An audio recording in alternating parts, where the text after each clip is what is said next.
அவர்கள் காட்டிய வழியில் அனைத்து இந்திய அண்ணா திராவிட முன்னேற்ற கழகம் குரலாக இயங்கிக் கொண்டிருக்கிறது. என்னை பொறுத்தவரை இன்றைக்கு முதலமைச்சர் சொல்கிறாரே, எதிர்க்கட்சி தலைவர் இப்போதுதான் மக்களை சந்தித்து பேசுகிறார் என்று அவர் என்னை பற்றி பேசுவதாக நினைத்துக் கொண்டு அவரை பற்றியே பேசிக் கொண்டிருக்கின்றார். நான் எப்பொழுதும் இயல்பாக மக்களோடு இருப்பவன். நான் எப்பொழுதும் மக்களை சந்தித்துக் கொண்டு அவர்களோடு பேசிக் கொண்டுதான் இருக்கின்றேன்.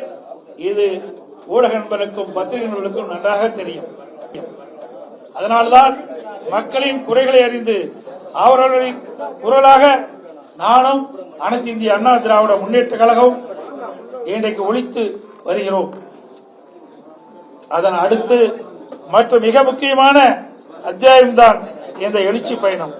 என்னது தேர்தல் பிரச்சாரம் தானே என்று நீங்கள் நினைக்கலாம். ஆம், தேர்தல் பிரச்சாரம் தான். ஆனால் இந்த பயணத்திற்கு ஒரு மிகப்பெரிய நோக்கம் தேவை இருக்கிறது. எனது இந்த பயணத்தின் நோக்கம் இந்த விடியா மாடல் திமுக ஆட்சி கொடுமைகளை மக்களிடம் அம்பலப்படுத்தி அவர்களும் மாற்றத்திற்கான நம்பிக்கை விதைப்பது. இந்த பயணம் எதற்காக என்றால், இந்த ஆட்சியில் சிறுமி முதல் முதியவர் வரை யாருக்கும் பாதுகாப்பு இல்லாத ஒரு சூழ்நிலை. தினந்தோறும் பாலியல் வன்கொடுமைகள், கொலை, கொள்ளை, திருட்டு, வழிப்பறிவு என்று நாள்தோறும் வண்ணம் நாள்தோறும் நடந்த வண்ணம் இருக்கின்றது. இது ஊடகத்திலும் பத்திரிகையிலும் வெளிச்சம் போட்டு காட்டப்படுகின்றன. எனவே அனைத்து இந்திய அண்ணா திராவிட முன்னேற்ற கழகம் மக்களுக்காக தொடங்கப்பட்ட இயக்கம். பொன்மனச்செம்மல் புரட்சி தலைவர் எம்ஜிஆர் இந்த இயக்கத்தை தொடங்குகின்ற பொழுது தீய சக்தி திமுகவை வேரோடு பூண்டோடு அழிக்க வேண்டும் என்பதற்காக தொடங்கினார். அதை இதே புரட்சி தலைவர் அம்மாவர்கள் தன்னை இமையாப்பது போல கட்டி காத்து சிறப்பான ஆட்சி நாட்டு மக்களுக்கு தந்தார். கிட்டத்தட்ட அனைத்து இந்திய அண்ணா திராவிட முன்னேற்ற கழகம் 30 ஆண்டுகளுக்கு மேல் தமிழகத்தில் ஆட்சி புரிந்த இயக்கம். அனைத்து இந்திய அண்ணா திராவிட முன்னேற்ற கழக 10 ஆண்டு கால ஆட்சியிலே எண்ணற்ற திட்டங்களை கொண்டு வந்து நிறைவேற்றி அதனால் தமிழகம் ஏற்றம் பெற்றது. இந்தியாவிலேயே முதன்மை மாநிலம் என்ற பெயர் பெறுகின்ற அளவிற்கு திட்டங்களை கொண்டு வந்து மக்களுக்கு நன்மை கொடுத்த இயக்கம் அதிமுக இயக்கம், அதிமுக அரசாங்கம் என்பதை இந்த நேரத்தில் சுட்டிக்காட்ட விளைகின்றேன்.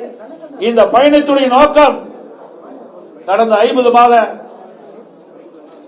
ஸ்டாலின் மாடல் ஆட்சியிலே மக்கள் பட்ட துன்பங்கள், துயரங்கள், வேதனைகள், கொடுமைகள் அத்தனையும் பட்டியலிட்டு மக்களிடத்திலே எடுத்து சொல்லி இந்த கொடுங்கோல் ஆட்சி, மக்களது ஆட்சி அகற்றுவதுதான் எங்களுடைய நோக்கம், லட்சியம் என்பதை இந்த நேரத்தில் தெரிவிக்கின்றேன். இந்த தேர்தல் சுற்றுப்பயணத்தின் மூலமாக மிகப்பெரிய மாற்றத்தை ஏற்படுத்தும். மக்களுடைய பேராதரவை அதிமுக பெறும். 2026 சட்டமன்ற தேர்தலில் வென்று அனைத்து இந்திய அண்ணா திராவிட முன்னேற்ற கழகம் வரலாற்றை படைக்கும் என்ற நேரத்தில் தெரிவித்து வருகிற 7ஆம் தேதி என்னுடைய தேர்தல் சுற்றுப்பயணத்தை கோவை மாவட்டம் மேட்டுப்பாளையத்தில் துவங்குகின்றேன்.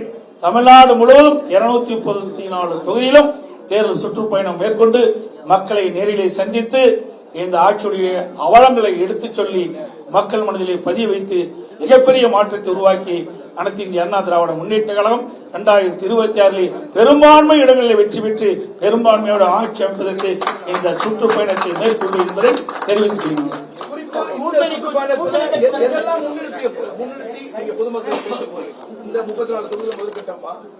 அதாவது 234 தொகுதிக்கும் நேரடியாக சென்று மக்களை சந்திக்கலாம் என்று தலைமை கழகத்தின் மூலமாக திட்டமிட்டு வருகிற 7ஆம் தேதி கோவை மாவட்டம் மேட்டுப்பாளையத்தில் நான் தொடங்க இருக்கின்றேன்.